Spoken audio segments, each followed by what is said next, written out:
राजा और मंत्री 3 झोलियों के साथ। एक बार एक राजा ने अपने 3 मंत्रियों को आदेश दिया कि वे एक झोला लेकर जंगल में जाकर फलों से अपनी झोली भर लें। पहले मंत्री ने सोचा कि क्योंकि राजा ने फलों को इकट्ठा करने का आदेश दिया है, इसलिए उन्हें थैले में अच्छे से अच्छे फल लेने चाहिए।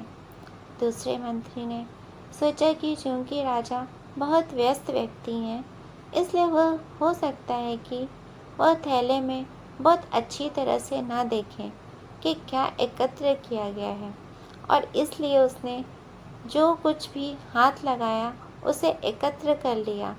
इस प्रकार उसकी झोली अच्छे और सड़े फलों के मिश्रण से भर गई। तीसरे मंत्री ने सोचा कि राजा केवल बाहर से देखेगा कि थैला कितना बड़ा है, और इसलिए उसने थैले को सभी सूखे पत्तों और धूल से भर दिया। फल एकत्र करने के आदेश का पालन करने के बाद तीनों मंत्री अपने अपने बैग के साथ दरबार में वापस आ गए। राजा ने बिना यह देखे कि उनके थैले में क्या है, बस आदेश दे दिया कि अब तीनों मंत्रियों को 3 महीने के लिए अलग अलग जेलों में भेज दिया जाए, जहां उन्हें कोई भोजन उपलब्ध नहीं कराया जाएगा और उन्हें केवल अपने अपने बैग ले जाने की अनुमति होगी।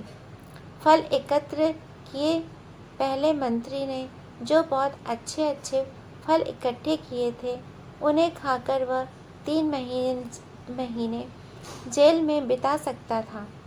दूसरा थैले में अच्छे फलों के साथ कुछ समय तक जीवित रह सकता था, और बाद में उसने जो सड़े हुए फल एकत्र किए थे, उन्हें खाने से उसे बीमारियां हो गई।